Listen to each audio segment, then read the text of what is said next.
Jovan, Buha! Buha! Yo, I'm Jovan Buha, Lakers beat writer for The Athletic, and welcome to another Lakers postgame reaction show. I just got back from Crypto.com Arena where the Lakers beat the Phoenix Suns 123-116, came back from down 22 points in the first half to go to 2-0 on the season, the first time the Lakers have started a season 2-0 since the 2010-11 season when Phil Jackson was still their coach. It was his final season as head coach 14 years ago. It's been 14 years since the Lakers started a season 2-0. So this is the best start in over a decade. And this game had everything.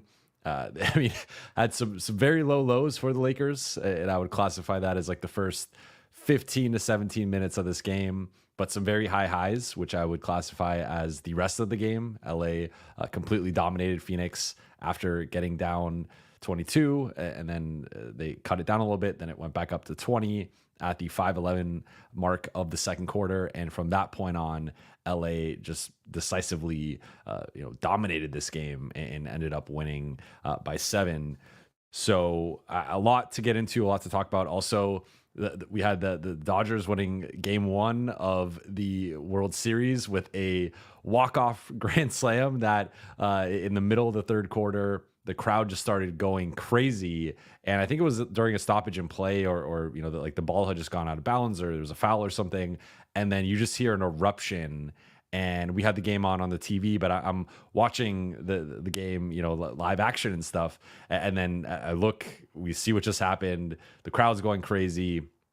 The next time out, they show it on the Jumbotron, and the Lakers players, Anthony Davis talked about it after the game. Like, everyone kind of stopped looking at the huddle and just looked up at the Jumbotron and watched the walk-off, and the crowd just erupted again for a second time. So that was gave the night some additional juice, but the Lakers gave the night some plenty of juice as well with the second half, and really second quarter on, like mid-second quarter comeback that they had. So again, a lot to get into right now. But before we get started, you guys know the drill. For those watching on YouTube, please be sure to hit that subscribe button, turn on channel notifications, and like and comment on this video. And for those eventually listening on audio platforms, Apple Podcasts, Spotify, or your podcast platform of choice, please be sure to follow, download, and leave a 5-star review. So as is the case with these live streams, the post-game reactions, I will be going into my 3 takeaways. Then I will be answering your guys' questions in the Q&A portion.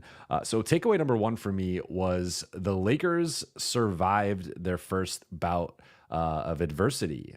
And you could say, maybe technically the Minnesota game and the run that Minnesota went on to cut the lead down to 4 early in the fourth quarter, and LA survived that. They pushed the lead back up to 10, and then the game was really never in doubt outside of like that moment where it seemed like Minnesota had quite the momentum.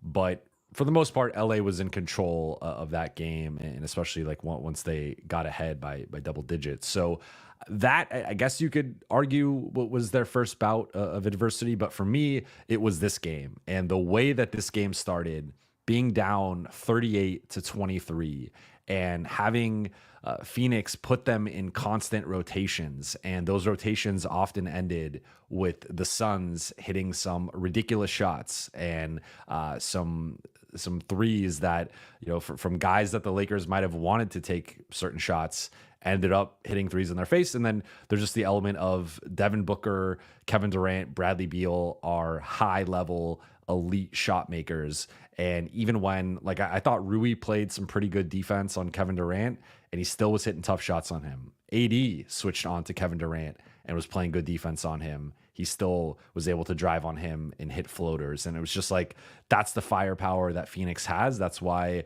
I was so high on them last season. That's why I'm high on them to start this season. But then we saw the flip side of that, where there's just not a lot of defense for the Suns. And outside, I thought Bradley Beal actually competed well, especially when he was matched up with LeBron. He was playing physical with him.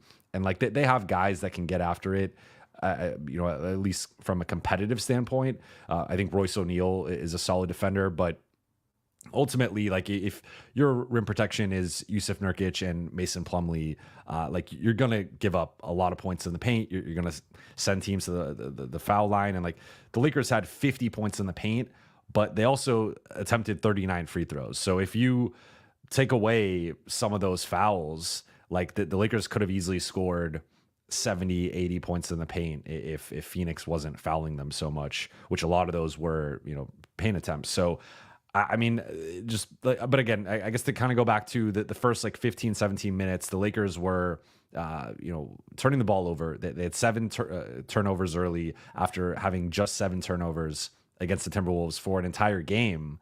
Midway through the second quarter, they already have 7 turnovers. They're not getting back in transition. Phoenix had 14 fast break points in the first quarter.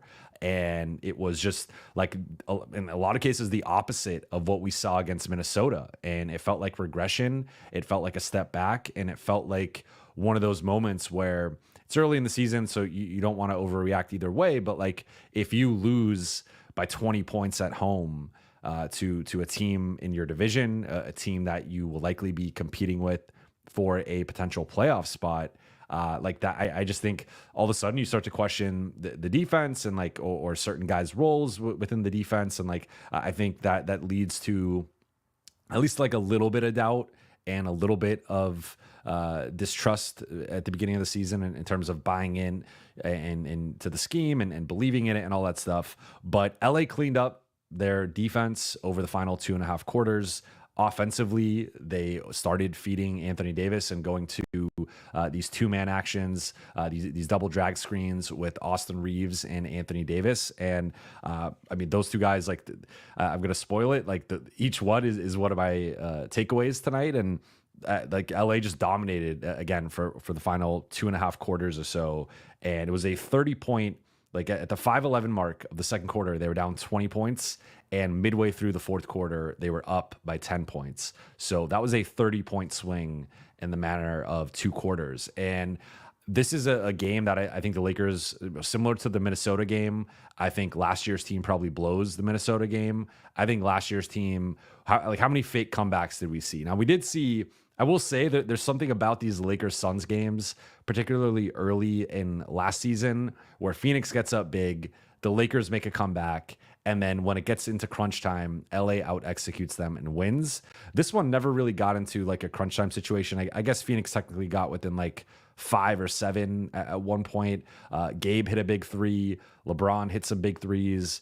D'Lo had a big shot, throughout the fourth quarter, but really, I felt like the Lakers were really in control once they got back. They took the lead back early in the third quarter, and from then on, they were pretty much in control of this game. So I don't think it quite ever got to like that crunch time that we saw maybe in some of the previous matchups between these two teams, but this is just such an interesting matchup because both teams have such clear advantages over the other. Like the Lakers have the front court advantage where LeBron and AD and Rui can overpower Phoenix's front court and get to the rim and get to the free throw line and just dominate the paint.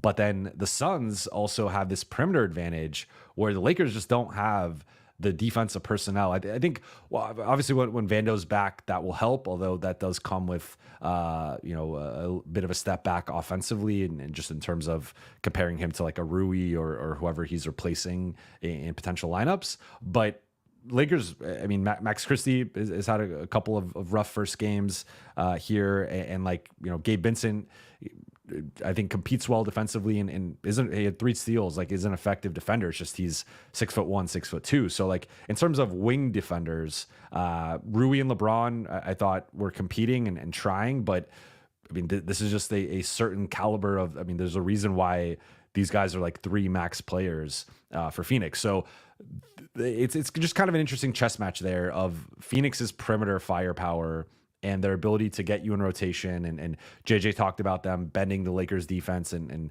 at times breaking it and just getting open dunks or open threes or whatever. And that's just part of Phoenix's firepower, and just like you have multiple guys who can attack off the dribble, multiple guys who can like Bradley Beal had 9 assists, KD had 6 assists. Actually, all 5 starters had 4 more assists for Phoenix. So like Nurkic is an underrated passer for a big man. So Phoenix has a lot of firepower, but then the Lakers also have a lot of firepower, and it's an interesting chess match between LA's front court versus Phoenix's backcourt / like perimeter group, and just sort of each game they played over the past couple of seasons has sort of been like which one is going to win out. And more often than not, it's been the Lakers are 4-2 against them going now over the past couple of years in the regular season. So it's been LA, and I do like this matchup for LA. But when Phoenix is making shots, it's like they're basically unguardable, because the shots you want to force guys to take are the shots that Kevin Durant, Devin Booker, Bradley Beal thrive on. Like Bradley Beal hit some ridiculous shots. Booker and KD, you kind of expect it. You know, Beal, I think, has taken a couple steps back since like the player he was in Washington. But overall, like I guess to wrap up this point, just to me, like JJ kept his composure. There was no, like, this was his first time facing a 20-point deficit as a coach, and he just continued to tinker with the defense. He adjusted the rotation a little bit. He played Dalton a little more, Max a little bit less, Gabe a little bit more. Jackson had some good stints. So I thought JJ pushed a lot of the right buttons. He kept the team's composure, and then he made sure that they fed Anthony Davis, who had a mismatch with Yusuf Nurkic or Mason Plumlee or Iguodaro, their other backup bigs. So like JJ made sure that, he talked about it after the game, the intentionality of making sure AD's touching the ball as much as possible, basically on every possession. So I thought that the Lakers for the second consecutive game, but really this to me was different than the Minnesota game. They had a level of composure and resilience and calm under pressure, under adversity, that they had at time, like again, they had a couple comebacks against Phoenix last year. There were several comebacks that they had, but they also had a lot of fake comebacks last year where they just would kind of be half-assing it for a half or for a couple, 3 quarters, and then just turn it on in the fourth quarter, make a fake comeback and not win. And this to me was like, they realized that early in the second quarter, like, we need to turn it on. We need to lock in. We need to regroup, refocus. Otherwise, we're going to lose this game, and we're probably going to get blown out. And the fact that they were able to do that so quickly and it didn't spiral, that to me was a very promising sign about this group's togetherness, their trust, their cohesion, and just where they are right now. And again, that led to a 2-0 start. Best start in 14 years. I know it's only 2 games. There's 80 left, and for the Lakers, hopefully, they want to play more than that in an 83rd game for the in-season or NBA Cup title, and then also some playoff games, right? And all the way to June. So a long ways to go, but so far you can only judge the games they played. You can only judge what they've done so far. And it's been very encouraging, very promising for the Lakers. So second takeaway, Anthony Davis, man, like this dude is incredible, and anyone who follows the Lakers should know this. This is not necessarily surprising, but I think the scoring output and the way that LA is really featuring him as the focal point, and again, as JJ said, the intentionality, he's like, it's with the players and the coaches. We know how important AD is, and we want to force feed him the ball consistently. We don't want to go possessions and stretches without AD at least touching it. LeBron said after the game that AD is the focal point, and that the Lakers want him to be the featured guy offensively. Austin Reaves said after the game that he thinks AD is their best player and that he expects him to go out and dominate. So again, if you go back to, I would really say, like, late in the 2023 season, after the Lakers remade the team, through the 2023 playoffs, through the 2024 season, and the 2024 first round series against Denver, and then even into the Olympics. Like, AD has been on an incredible run here for the past, let's say, 18 months, 19 months. Like, he's always played, he has a very high floor. He's always played at a certain level. But I really think in like March of 2023 to this point, he's just been at like top 5 level, in my opinion, in the league, and really, like, I think at times like a top 3 caliber player. And there's just not, like, if you look at the guys in that conversation, whether it's Jokic, Giannis, Luka, Shea, none of those guys have the same defensive responsibility that AD has. So he might not, Embiid, if you want to throw him in there, but like those guys don't carry the same defensive load, because a lot of times it's been AD with like 3 or 4 minus defenders, or a couple of average defenders and then a couple of minus defenders, and he's carrying everything defensively, and then he's still going out and dropping 25 and 12 and 4 assists and a couple steals and a couple blocks. And it's like, he's just so consistent. But to start the season, 35.5 points, 12 rebounds, 4 assists, a steal, and 2.5 blocks. And like, he's doing it. I don't have his percentages in front of me, but he's been very efficient, getting to the free throw line again, 17 times for AD getting to the free throw line, 15 against Minnesota. So that makes 32 free throw attempts through his first 2 games. Incredible stuff. But like, AD is playing at an MVP caliber level. He's playing at a first team All-NBA caliber level. And again, for people who, I've been noticing, I've been observing and writing and tweeting and talking about it on here, of just like the level AD's been at. But it feels like he's starting to get that national recognition a little bit. Although even despite the season he had last year, despite the Olympic performance that he had last year, if you look at the GM survey, the versatile defenders, or the defensive player of the year, like that stuff, he still gets underrated. He still is an honorable mention. It's ridiculous, quite frankly, when we just look at, like, I don't know how many defenders, if any at all, you would pick over him right now. I think Bam Adebayo's in that conversation. I think Wemby has the potential, obviously, to be like the greatest rim protector of all time. I think Rudy Gobert is an elite defender, but there are certain offenses or certain types of players that can kind of scheme him out of a matchup. So I think AD is as versatile as it gets, as dominant as it gets on defense. And then offensively, we're seeing when the Lakers actually feature him consistently and don't have the fourth quarters where he gets one shot, or the fourth quarters where he doesn't touch the ball. Like, if you give this dude enough usage and enough shot attempts, enough touches, he's gonna, again, this is 35, but between field goals and free throws, 18 field goal attempts, 17 free throw attempts. Like, that, it's back-to-back games with 80 above 30 combined field goal attempts and free throws. Like, the Lakers are heavily featuring him, as they should be. And he just did it against the reigning defensive player of the year. And then he also did it against a weaker center group. But like, that's just showing he can do it against any level of competition. So AD, just another phenomenal game. Didn't have, I guess, the one thing would be like, didn't have the best rebounding night, only 8 rebounds, only 1 offensive, but Phoenix shot 51%, and it was a lot of taking the ball out of the net. So, really, that's the only thing you can maybe nitpick. But I thought defensively, he switched out onto KD and Booker and Beal, and he had a lot of defensive responsibility tonight with the way that Phoenix spreads you out with their 5-out offense and just shooting threes at all positions.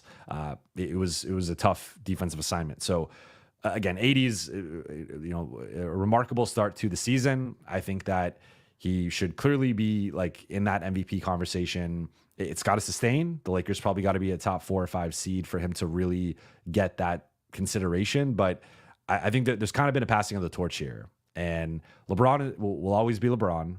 But if you look at like who's been the better player through 2 games, who's been way more involved offensively through 2 games, it's AD, and as it should be. He's 31. LeBron's about to be 40, but I think like that had not been the case up until this point. If you look at each season, LeBron takes more shots, LeBron averages more points, LeBron has a higher usage. That's just how it goes.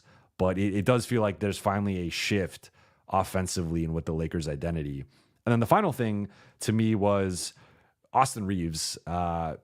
This was, I don't want to say a breakout game because we know what Austin is capable of, but there was almost a pass. Like this was, I guess, the actualized version of LA's offseason plans for Austin, was he after not having the ball as much opening night against Minnesota, and I think part of that was matchup based and just how good they are with their perimeter defenders. He had the ball a lot. And as I said, like in the first half, especially when LA couldn't get a lot going offensively, they just relied on these double drags and these the 2-man game between Austin and AD.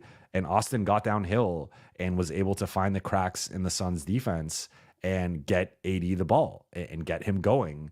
And he finished with again 26 points, 4 rebounds, 8 assists, 3 steals, and a block, and 8 of 12 shooting. So he had 26 points on 12 shots.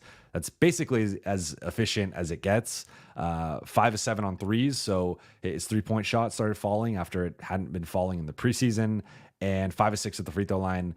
Got to the free throw line, was able to do his foul hunting, I guess, in the mid range, but he's just really good at drawing contact. Like, I don't know. I mean, you could cynically call it foul hunting, but I just think like Austin is one of those dudes.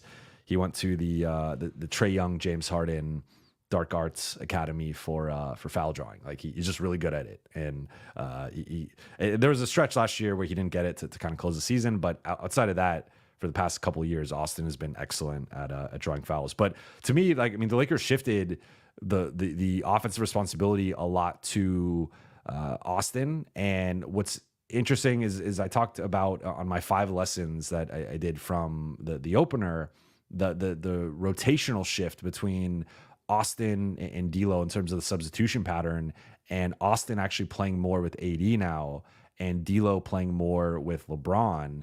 And I think that's more of like I think there's several elements to it. Partly with D'Lo, it's for him to be paired with Jackson. It's also to put maximum shooting around LeBron because D'Lo is the better catch and shoot guy.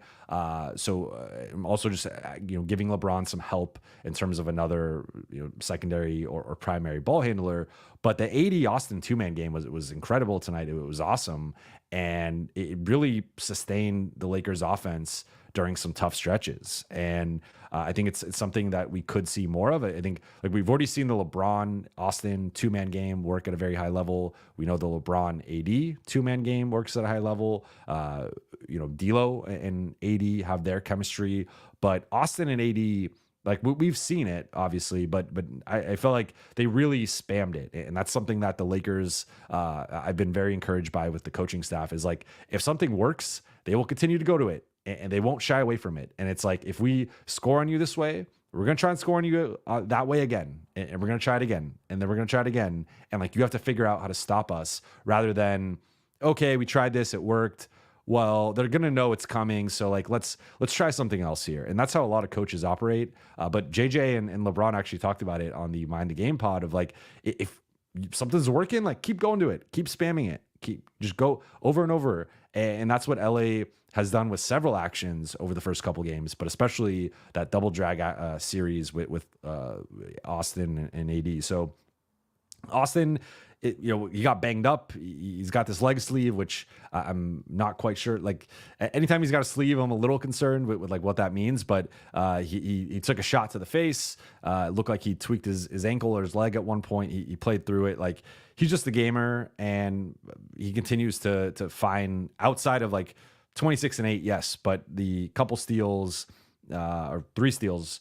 The block, like he's playing hard defensively. He had the Booker assignment. Booker finished 9 for 21. That wasn't all because of Austin. Gabe was involved. Max was involved. But Austin was the primary guy. And I think he continues to defend, above his weight in terms of like what you expect from him. He continues to punch above that in terms of his defensive assignments and his defensive capability and just the way he's able to hold guys to poor shooting nights. And we've seen it with Jamal Murray, De'Aaron Fox, Shai Gilgeous-Alexander, like Austin. I mean, yes, there will be the times where he gets his ankles, broken or a guy, just plows through him for an and one or whatever. But Austin competes on the defensive end, and he's an effective defender. He's at least above average, which I think, I don't know if he always gets that credit, but an awesome game from Austin. And I think like this was what LA envisioned, was him being more of the primary ball handler and shot creator. He was still tied for only third on the team in shot attempts, but when you factor in the free throw attempts, he surpasses Rui. But yeah, I mean, those are my 3 takeaways. So I would love to know what you guys thought of the game, what takeaways you guys had, and let's get into the Q&A portion. Jeremy Jaswinski, Jovan with the fresh fade. Yes, I did get a fresh fade a couple days ago. Thank you for noticing. I try to do it every couple days. And yeah, I'm starting to see. So like Dalton, I talked about, like, Rui had another solid game. This was a tough assignment with him being matched up with KD and just having to switch onto so many perimeter guys who, like, I think you saw the benefit of having Tyus Jones and Monte Morris for Phoenix, where having an actual point guard and guys who are professional point guards and can get downhill and just keep the offense going, like that was, I think, helped them get out to that start. But so this was a tough defensive ask for Rui, but he actually led the team in minutes. He played 39 minutes. D'Lo, it's been rough. It's been rough for D'Lo. 1 for 6, so he's now 5 for 18 through his first 2 games and 2 for 10 on threes. He was the only starter with a negative plus minus. Did hit a clutch 3 late or at some point in the fourth because Gabe closed the game. Did have 5 assists, so he's still a steal and a block. He had a nice block on Devin Booker. Max it's been not the Max truthers are. It's not been a great start, but I thought he hit a 3, which was encouraging given how poorly he shot the previous game, and but he was out there during that stretch where LA was really getting outplayed, and I think he ended up basically getting benched. Gabe had some really clutch defensive plays, had a big 3 late when Phoenix had cut it to, again, like 5 or 7. Jackson was awesome. Jackson, 6 points, 6 rebounds, 4 assists, a steal, a block. He switched on to KD. I really like the way they're using Jackson defensively right now. And then Dalton, only 13 minutes, but did have 8 points, hit a couple threes, a couple assists again. We're seeing the playmaking. Did have the one, he tried to take Bradley Beal off of the dribble in a pick and roll and got blocked. So like that was sort of I think decision making will continue to get better, but Dalton, I think, deserves to play more, and I think he will. All right, super chat here from Ricky Burt. When Stephen A. and Kendrick guaranteed the Lakers wouldn't win, I immediately went to FanDuel and bet on them to win. Yeah, I mean, I don't know when that happened, but people like the national, and I mean, so I obviously write my post game stories on The Athletic, and I've seen like people from other fan bases will go in and troll me and say, you're a cheerleader, or you're you're not being objective, and I'm just like, I'm sorry if the national consensus is lower on the Lakers than it should be. Like, this is a good team.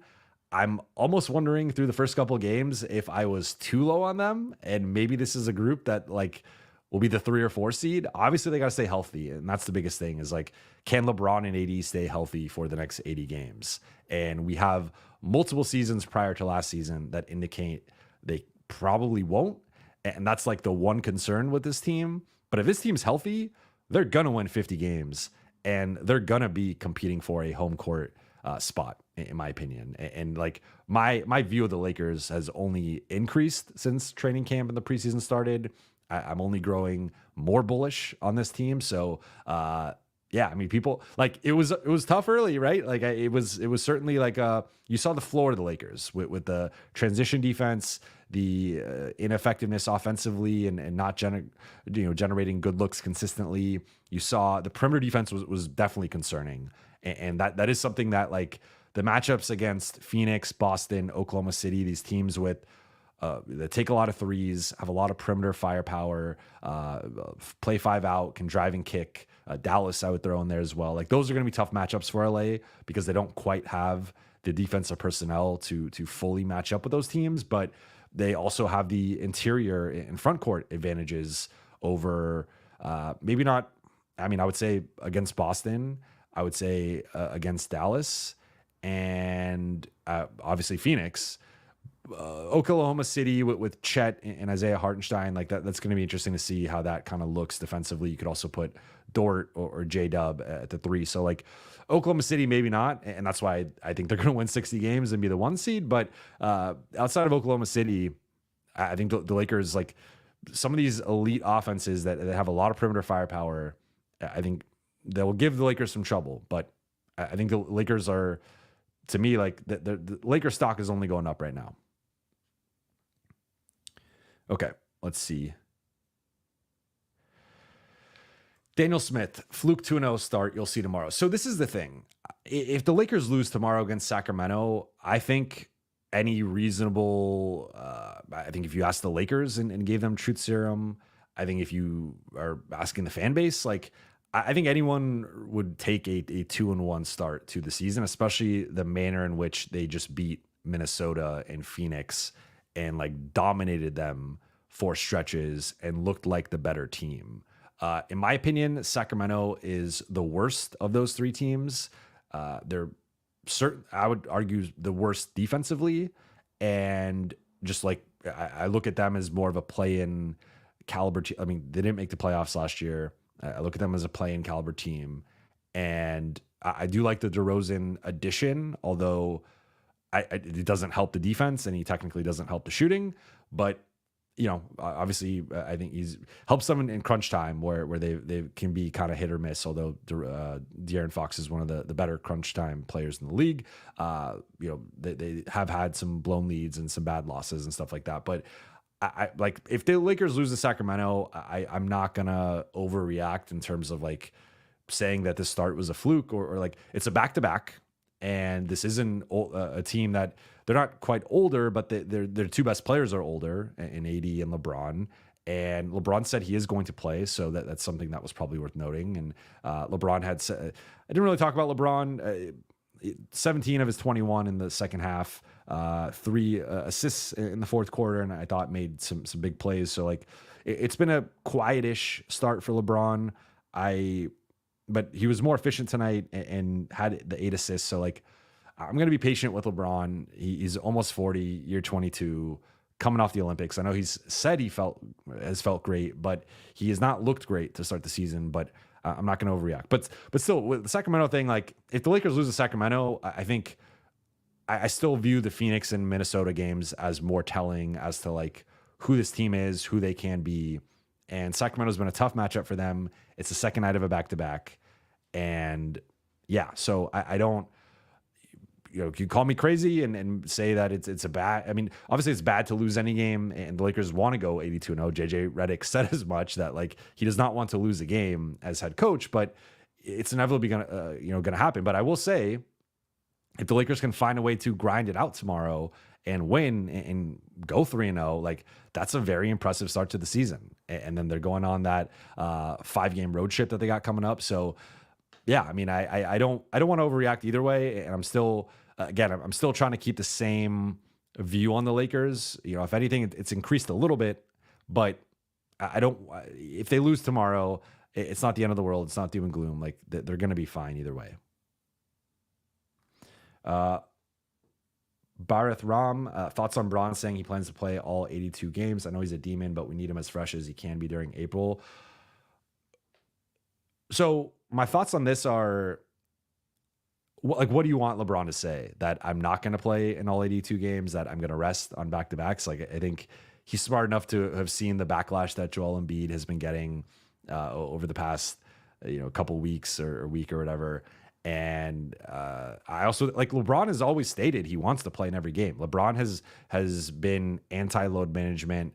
And anytime we've asked him, at least since I've been covering him, and this is now year 5, anytime he's been asked about resting or load management, LeBron has always shut it down and said he's not interested in doing that. So I think given his age, like, and he did say like we'll see, and so like of course if he gets injured he's gonna have to rest, but I also think the Lakers might just step in and be like, hey, like your workload, they wear these trackers during practice and stuff that are tracking their oxygen and their heart rate and like all this different stuff. So if that says that LeBron should probably rest and that he's in the red, because it's like a color coded system, green, yellow, red. If he's in the yellow or even the red, I'm sure the Lakers will have a conversation about it of maybe reducing his minutes for a game, or like maybe tomorrow he plays a little bit less or what. But he's going to play, and he wants to play in all 82. So I think it's the right intent, it's the right spirit, it's the right like approach. But just because a player wants to play in all 82 games doesn't mean they're going to play in all 82 games. And I'd be shocked. I mean, he's played in all 82 games once in his career, 2017-18. He's had a lot of 70s in high mid to high 70 seasons. But last year, 71 was the most he had played as a Laker and the most he had played since that 2017-18 season. So I think I would put it at like 65 to 70 being more realistic, just factoring in he'll probably have, get nicked up at some point, and then maybe there'll be some back-to-backs that they end up resting him if they deem necessary. But so I would put his projected total probably closer to that. But I think it's good for a star to want to play, especially with the state of the NBA right now, where there are some stars that don't want to play or some stars that are okay sitting out. LeBron has never taken that approach, to my knowledge. And I know he had the one stint, I guess, in what was it, Cleveland, when he went to like Miami for a month or whatever the first year. But outside of that, he's always been play as many games as possible. So I like the intent, I like the approach, but I don't expect him to play all 82 games. Another super chat here from Shibugin. I always mess this up, but I appreciate you. It's fine to say, can they stay healthy? The problem is that people anointed the Suns despite them having less healthy stars. Simply put, it's bias. Certainly, I think it is. Now, I think for my read would be for some people, Bradley Beal kind of puts like I think Devin Booker and KD versus LeBron and AD is a legitimate conversation in terms of like what's the better duo. I think it's LeBron and AD, and I have them personally higher in like my duo rankings and collectively higher in like I both of them above Devin Booker. And honestly, it's close with KD and LeBron. I think that's like a coin flip. Like I think AD is the best player of the quartet. But then you added Bradley Beal as like the third guy, and I think for some people that elevated them to like when you hear Big Three, when you see what's happening, like Brooklyn was really good before it all went south, and they were maybe a Kevin Durant, size whatever 17 away from potentially going on a finals run and maybe winning a championship, although they were super banged up. So I think Phoenix probably would have won. But outside of that, I think anytime you hear a Big Three or whatever, like people like going back to, I was very high on the Suns last year. I thought they were gonna have the best offense in the league by like a mile, and they didn't, and it just didn't work out. So I think, but certainly people have kept like the idea of the Suns. And now, I know Beal's been injured a lot. KD's been injured a lot. I don't feel like Devin Booker's been that injured off the top of my head. He'll get banged up every now and then, but he tends to play through it. So, but it's a good point. Like I do think there is a relative bias against the Lakers to some extent. And just a lot of people who have again, the people who like weren't understanding why people were being critical, why the players were being critical, why media was being critical of Darvin Ham. Like there were a lot of people who were skeptical of that or just didn't understand it. And it's because if you don't watch the team on a daily basis, you don't see like Taurean Prince is like the 6th or 7th best player, not the 3rd best player, the way he's being propped up. Like Rui or Vando should be starting. Rui or Vando should be playing next to LeBron and AD. Austin and D'Lo should be starting. Those guys should both be playing over 30 minutes. Max is better than Cam. Like there was a lot of like just very basic, simple stuff within the rotation and lineups that just like was not happening, to say nothing of the scheme and AD going all those fourth quarters, barely touching the ball, and the defense leaving shooters open, and just all the things that went wrong last season. like it was just a lot of simple stuff that if you're not paying attention on a daily basis, you're not going to pick it up, and you're just going to be like, well, didn't they make the conference finals last year? Didn't they win 47 games last year? Like, didn't they won the in-season tournament? Like, but from that point on, things took a significant nosedive, and people just didn't really, I think, track it in like the minutia, and that led to just people, I think, kind of overlooking the Lakers. And I think there's an alternate universe where the Lakers play like Minnesota or Dallas in round one, or the Clippers, and potentially win a series. And we're having a totally different conversation right now. Like, Darvin Ham's probably the head coach, so things are very different. But yeah, I mean, I do think people overlook the Lakers.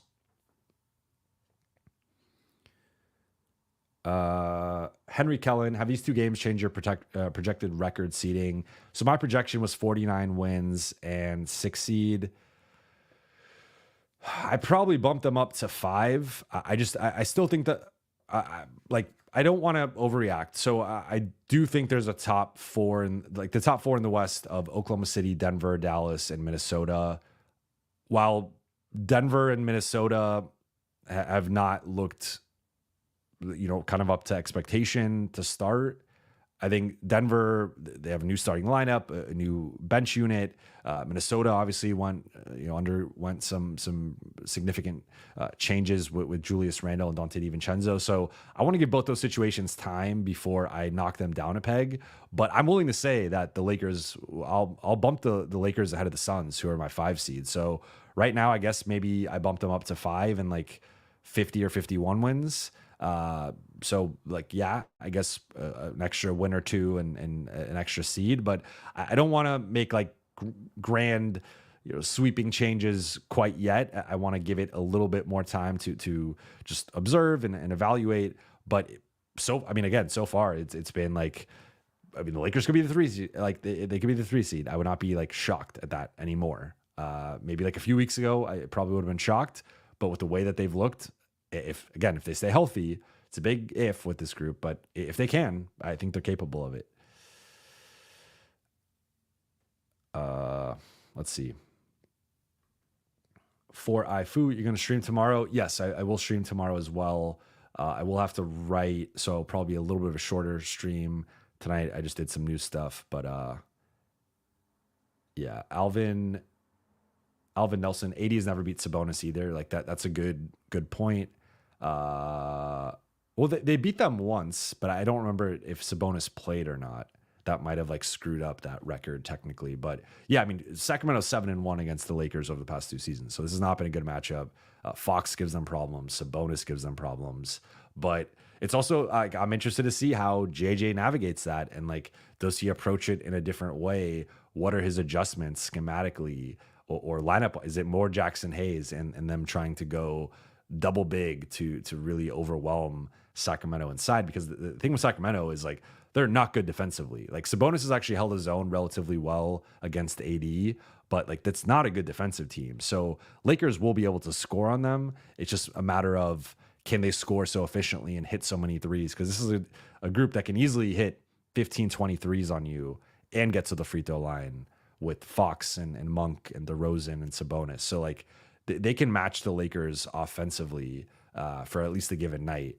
But I trust the Lakers defense more than I trust Sacramento. So that's the difference for me. But second night of back-to-back is always just tough. Like, I really don't, I feel it as a media member of like the late night covering the first game. Then if it's a road back-to-back, like, that's just brutal. But even a home back-to-back, it's like, I'll probably sleep in tomorrow. I will try to get as much rest as I can, and then get to the arena, a couple hours early, and then, get back into the groove of things. But like, you just kind of feel it that second day. I don't really know. Even if you're kind of just like doing the same stuff you normally would be doing, you feel it. Like, I feel it, and I'm not playing. I'm just watching and analyzing and observing. So I'm like, the players talk about how much they feel it. So even a home back-to-back, it's better than a road back-to-back. But, or even like a road home back-to-back or home road, whatever. But it's still not easy. So you can't really like take that factor out. It's part of the season. Everybody plays back-to-backs. It is better to have a home back-to-back, but it is going to make the matchup obviously harder. Like, the Lakers would rather play them Sunday than tomorrow, but it is what it is.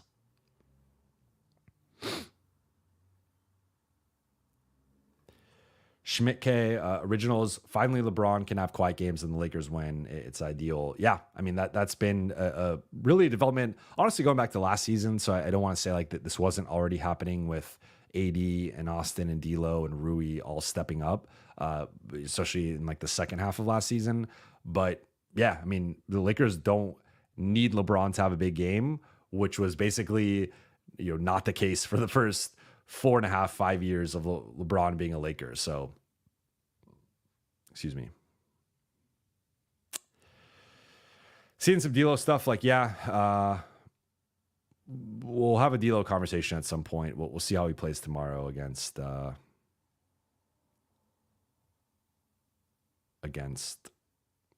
Sacramento. Kurt Affair, Jovan, what insights can you tell us of the different assistants' involvement in the success of the team? So Greg St. Jean is involved, running the offense. And I think like he and JJ deserve a lot of credit for the offense. I think that the defense, I haven't gotten as much clarity. I think it's more so Nate McMillan. And he is, historically, at least as a head coach, been a little bit more bland or vanilla. But I have liked the defensive game plan. And we talked to D'Lo today at shoot around, and he was saying defensively, the key is like they're really trying to focus on team defense rather than individual defense, and kind of knowing that because they don't have necessarily the best wing or perimeter defenders. He didn't say that, but I'm kind of reading between the lines. Like because of that, they're really focusing on the backside and the help, and everybody knowing like you are not on an island. So I think they did that really well against Minnesota. Now Minnesota plays a different style of offense than Phoenix, and it really flows through Anthony Edwards. And because he's not at the level of playmaker that he probably needs to be to kind of take that next jump to like clear cut MVP, top 5, top 3 guy in the league, which I think he can get there. He just has to improve as a passer, as a playmaker, as a decision maker. But so Phoenix, like Minnesota and Phoenix just play 2 different styles. So I think defensively, the Lakers weren't able to do as much as they wanted. And it was a lot of triggering rotations and getting into the paint. And then that sort of Lakers felt like they were often a step or a pass behind the Suns, and they're playing catch up a lot. But my knowledge, it is largely Nate McMillan, though. I think with all these things, there's not necessarily offensive, defensive coordinators. Like there are people who are more in charge, but it is more of a group effort. But the offense has been led by Greg St. Jean, obviously with JJ having a big that's something on my neck. A big impact on that in terms of like his ideology and the types of things. Like he's drawing up these ATOs. Like so JJ is having his impact in terms of like what he wants to run. And I was like, I've had private conversations that I'm not going to get into, but like one of the things that I did, kind of hear tonight was just like the Lakers are really focusing on running, as I kind of said earlier, like spamming certain actions and running, okay, if we do option 1 with this set or this action or whatever, and it works, like maybe we try that again, or we go to option 2 because they're going to expect us to go, or like once they see us in the same alignment, they're going to expect option 1. And we fake this, and then we go into the next action or like the next variation or variant within that action. So like a lot of times, like they will decoy something or act like they're going to do the exact same thing, and it's the same alignment, but then they go to the second option, the second read, and then that's just as effective in creating a good look. And it just shows like you can continue to kind of run the same stuff, but obviously if they aren't going to stop option 1, you keep running option 1. But if they adjust to option 1, you always have a counter that you can go to option 2, option 3, or even option 4, or you can reset and then run something else, right? So that's where I think the Lakers offense is in it's been a really impressive place with just the intricacies, the wrinkles, and them continually spamming stuff in a way that I think is not only unique for the Lakers, but like also unique for just the league, where I think the best coaches do it, but a lot of coaches, I think, overthink it or just like they're afraid of the counter and it's going to like waste the possession or whatever. But the Lakers have really been intentional with running the same stuff, and it's so far worked pretty well.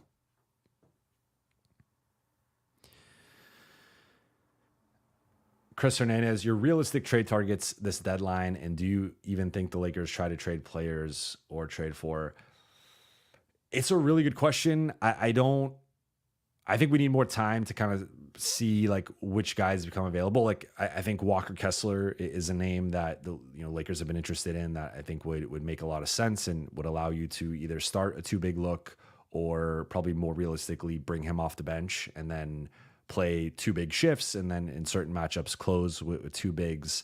Him and AD obviously. I mean, Jeremy Grant is Bruce Brown, like Dorian Finney-Smith, Cam Johnson, like the guys that they've kind of gone after or been interested in the past. What I will say is like this version of Rui, and that's I'm going to be tracking Rui's defense game to game, quarter to quarter.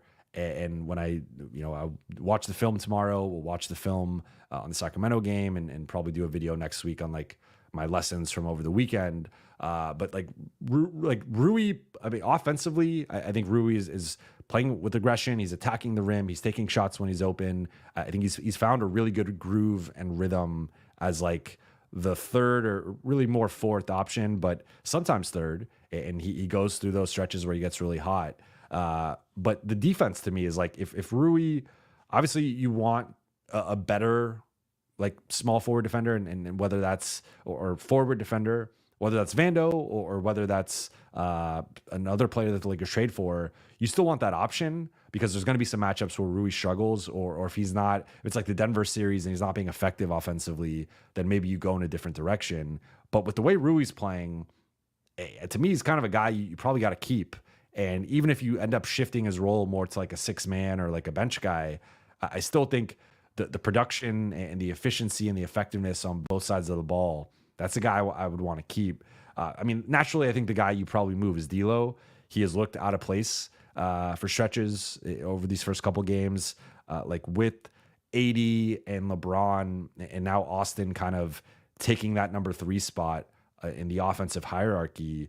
It kind of relegates D'Lo to like an even smaller role, and I just don't think he provides enough else in terms of rebounding and defense and like the intangibles to like I thought just tonight straight up Gabe was better, and I thought like even probably across both games Gabe has been the better player. That's one that, and it's been tough for them to find a D'Lo suitor and to figure out like what is a fair trade for him and where's that threshold for the type of guy that they want to get back or the draft capital they're willing to attach. So I would expect like that's probably the guy if they end up making a move that he's, I mean, that's been the case for a while, but they've been shopping him for a while and not been able to find a deal. So, that we'll see what ends up coming with that. Vando, I guess I'm like, they're succeeding without Vando.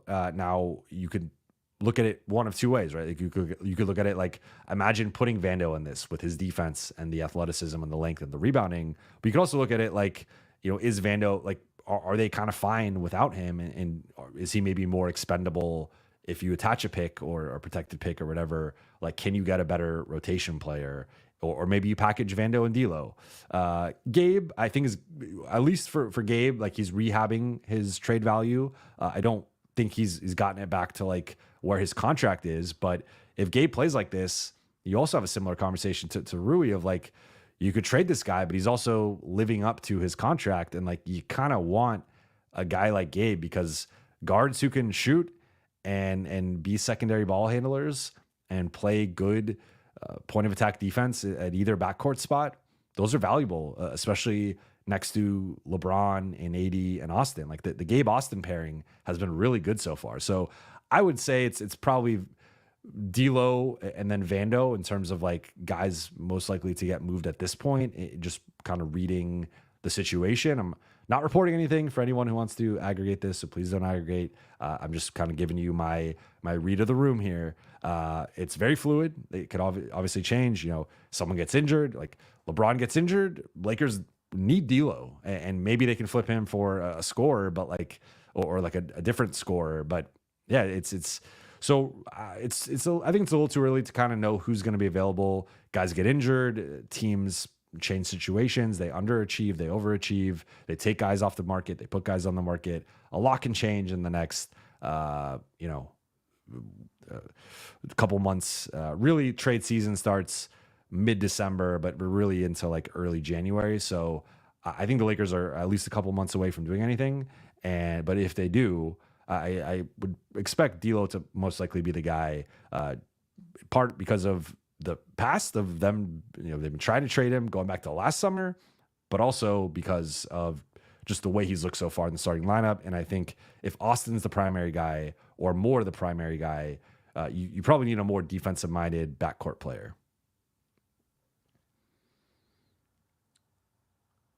All right, let's see.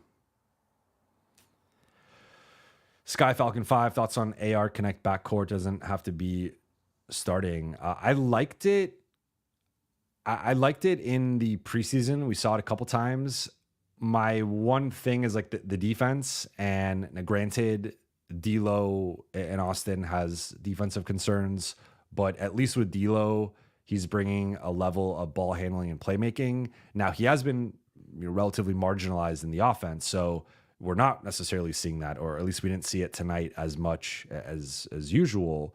But I do like the one thing with Austin and Dalton together is Austin is a legit 6'5", Dalton's a legit 6'6", 6'7". So you put those two guys together, you have a really big backcourt, and I kind of like that. And maybe you throw in Max, and you're now like you got three switchable guys across their positions between 6'5" and 6'7". And or you could go Rui or LeBron. Like you can kind of play with what the identity of the rest of the lineup is. But I liked it as like that starting second unit or second quarter, like Austin, Dalton, Rui, LeBron, Jackson. But I think the coaching staff just likes D'Lo there with Jackson and with LeBron. So that's the way that they're rolling right now.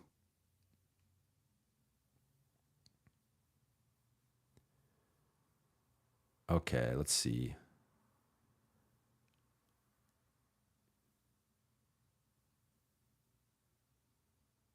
A-Dub, you can tell D'Lo is trying to buy into this current system, but he seems uncomfortable. Hope he steps up and finds his confidence like he did at the latter half of the season while he's here. Yeah, I think so.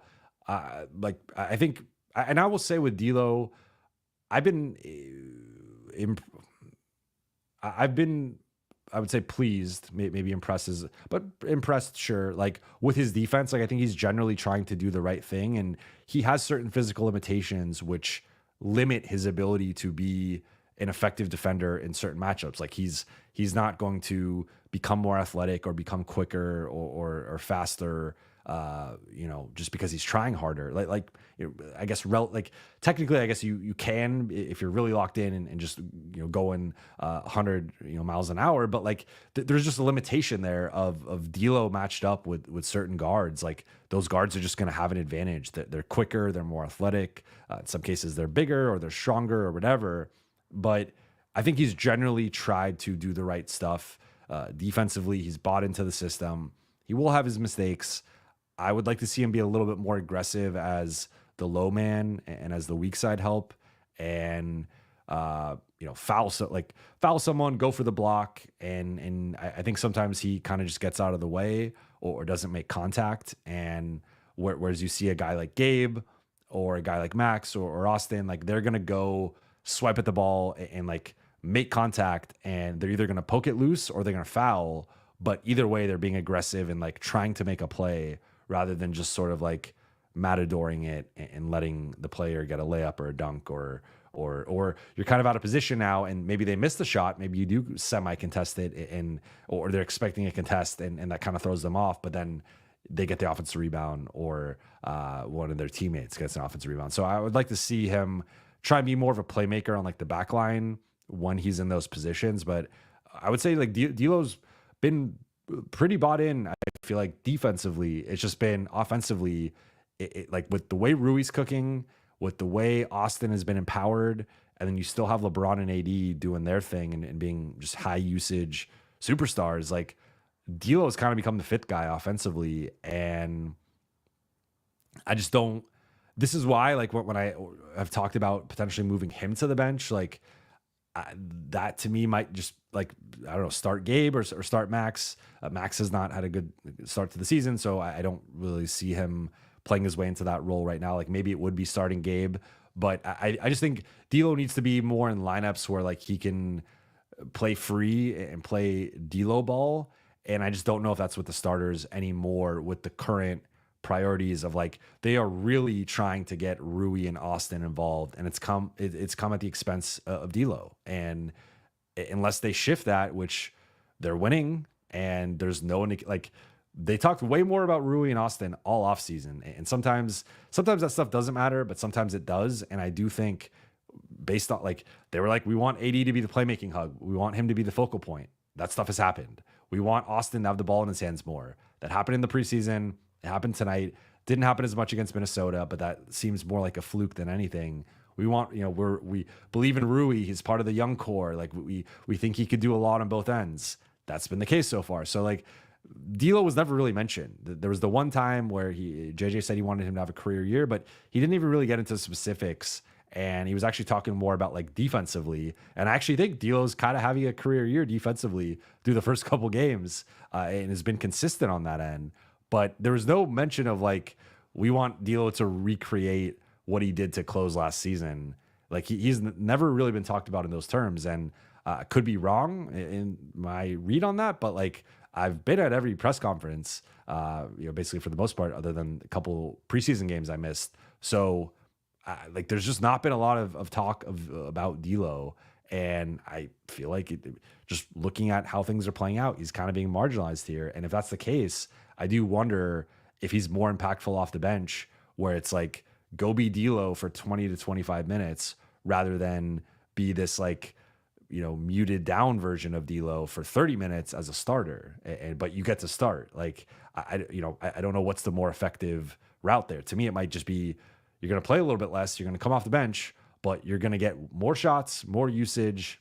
Like, I don't know, but it's something they got to figure out for sure.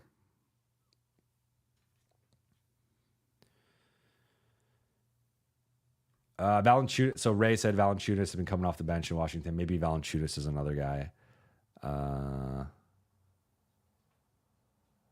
And yeah, I'm gonna wrap in. We just hit the 1 hour mark, so I'm gonna wrap in a couple minutes. So get your.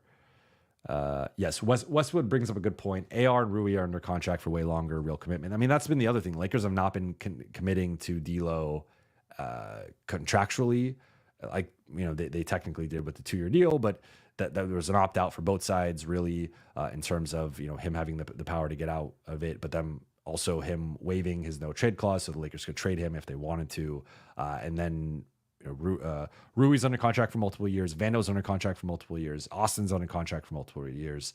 Gabe's under contract for multiple years. Max is under contract for multiple years. Like, it's clear which role players they have invested in, which role players they want around, and they want a lot of two-way guys. Really, the only like Austin and Rui aren't, and Vando's not an offense. So like, it's been a lot of like defense and shooting and but like trying to get the two, like with Max and Gabe, two-way guys. I would say Rui and Austin have been better defensively. I think Austin's an above-average defender, but it also depends on the matchup. And then Vando offensively is a minus, but he did play better before he got injured. So we'll see if he can recreate that. Okay, so I'm seeing. Please answer Hugo's question. Let's see. Hugo Chukwu, hey Jovan, quick insider question. Does Vando and injured NBA players in general do things like work on his shot and touch while out with his lower body injury? Yes, they do. They'll often do. Now we haven't seen Vando like he's done some shooting at like shoot arounds and stuff, but like stationary stuff. But what? Or at least, unless I'm misremembering, maybe it was Christian. So don't quote me on that. But what they will do, like I have not seen Vando.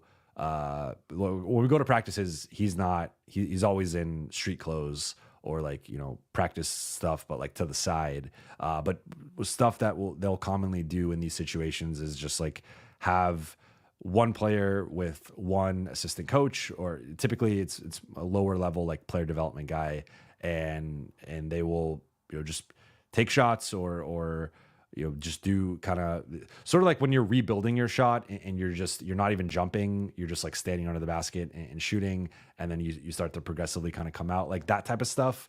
They'll do it off to the side, and it'll be very low effort and impact, and like just not doing anything risky, but we'll kind of continue just keeping your rhythm and your flow with your shot. So that is something that teams will do with injured players.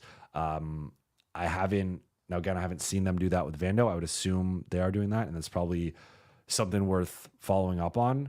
But they've been very kind of, it's just been a lot of like he's progressing, and they've kind of kept it at that. But typically, yes, there will be like an injured player working off to the side. And as long as like them standing and like even taking a stationary shot isn't going to affect something, then that will happen. If it's potentially going to affect the injury or cause a setback, obviously they won't do that. But that is common practice within, if it's not going to affect you, then yes, you will do different things in terms of shooting. But I don't think he's quite there yet, at least to my knowledge.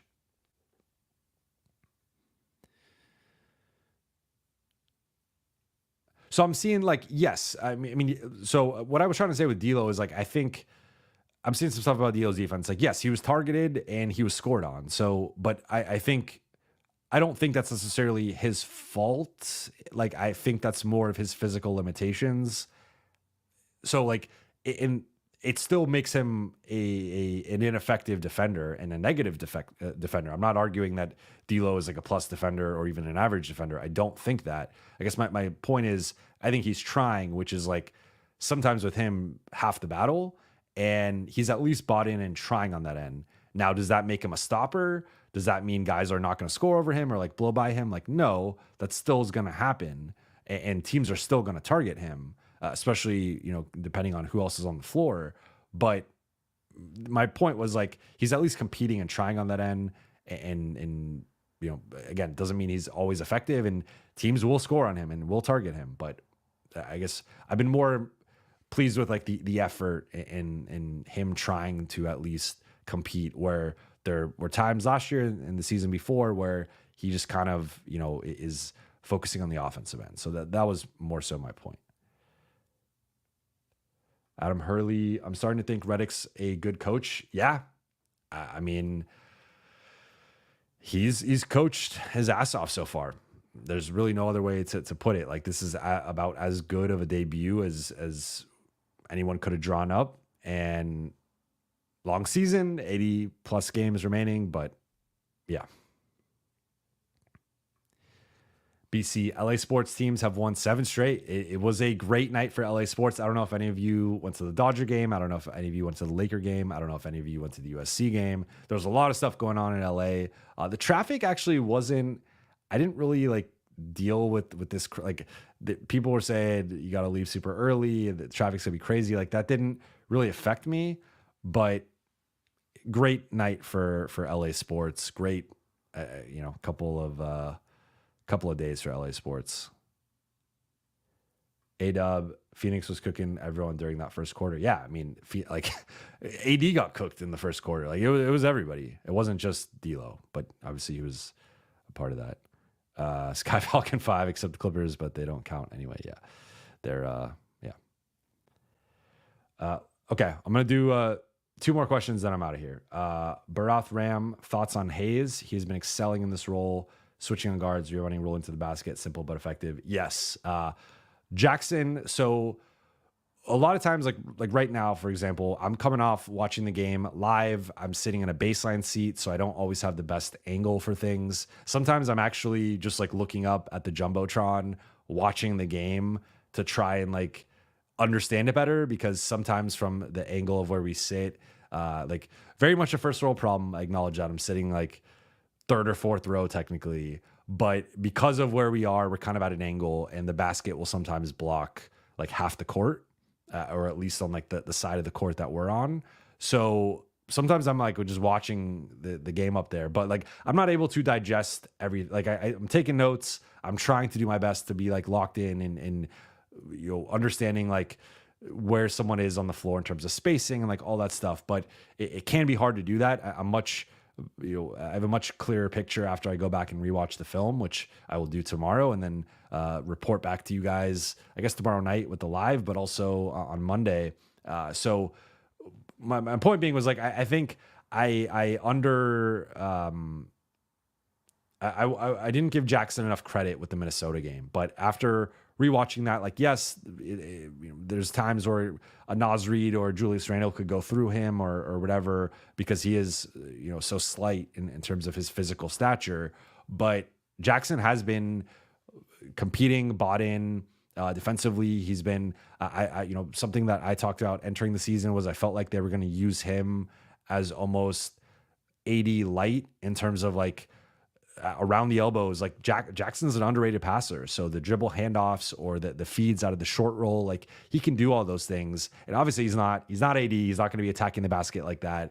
He's not going to be scoring in the post or ISO. But like in terms of just making simple reads with the ball and keeping the offense moving side to side and screening and rolling and just moving, he does that well offensively. And then obviously we've seen it with the lobs and the rolls. Like he can score at the rim and dunk on you and embarrass you.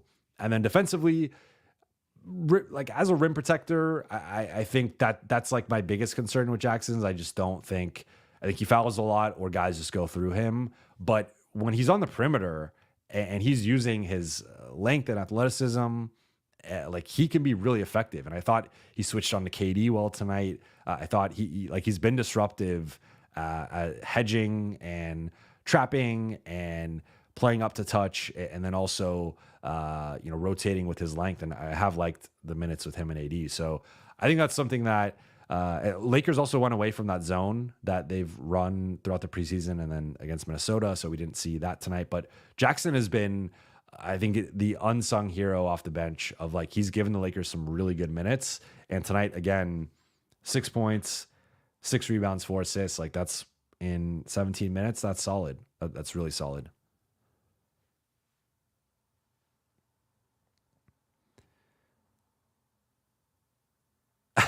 Well, I've seen some people talk about the traffic. Like, yeah, but even getting to and from there, it was just not, But okay, one more question.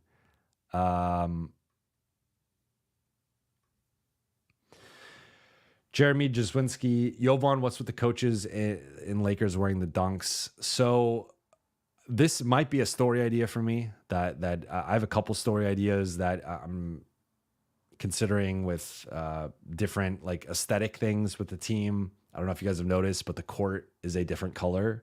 It's a very minuscule difference, but it's more that banana yellow and less of that golden yellow with like the orangey kind of undertone. The purple is also a little different, so I'm considering a story on that. But this is also potentially worth a story of how they decided on the dunks. Now I will say like coaching staffs, I think it's supposed to be like a symbol of unity and togetherness, and like we're all wearing the same thing. So I think that's like at the core of it. How they pick the panda dunk, I'm not sure how they I would assume like they're wearing all black for the most part outside of like the Lakers logo. So I think it's just a comfortable shoe that also matches the outfits that they're wearing. Like that would be my read of the situation, but I've not been told specifically why it was the panda dunk. Nike's the official apparel partner of the NBA. They just signed that extension. So if you just kind of narrow it down, it's like, okay, well, Nike shoe got to match with our outfits. And I mean, it would be pretty baller if they were wearing like black Air Forces. Like that would kind of send a message. Might send the wrong message, but would be, I think social media would have a field day with that one. But you know, or you could do like the black Air Forces with like the white swoosh, or I'm trying to think like what other. I mean, you could wear Kobe's, you could wear LeBron's, but I think like in terms of just easy to put on, like you could slip on dunks. Like I have several pairs of dunks. I don't have the Pandas, but I have several pairs, and they're really easy to just slip on and off. Like they're comfortable, and so that would be my guess. Like I don't know if they're aware of the negative perception that Pandas have as just like a basic shoe that is overplayed, but you know what? It's better than like, you know, everyone wearing their own thing, or them picking. There are uglier shoes that I've seen coaches wear that they could have picked. So I guess it's better than like doing the like Pete Carroll or whatever. You know, like I think it's fine, but I get why people are roasting it. So, but yeah, that might be worth a story. No word on Coloco. I'm seeing that. Okay. That's it. I'm going to wrap here. Hour 15. Yeah, I kept it to 30 minutes as I tend to do, and as you guys like to remind me in the comment section. But appreciate you guys for rocking with me tonight. This is a little late. Biggest one yet, so I appreciate the numbers. We're into the 500s now, so the show is only growing in terms of live stream, and going to continue to do these after games. Tomorrow, I will almost certainly not go an hour 15, but who knows? Maybe I will. But appreciate you guys for watching. Thank you so much. For those on YouTube, please be sure to hit that subscribe button if you have not done so yet. Turn on channel notifications and like and comment on this video. And for those listening on Apple Podcasts, Spotify, or your podcast platform of choice, please be sure to like, vested that up already. I'll be going too long, but please be sure to follow, download, and leave a 5-star review. I'll be back tomorrow night, I guess technically tonight, talking about the Kings game.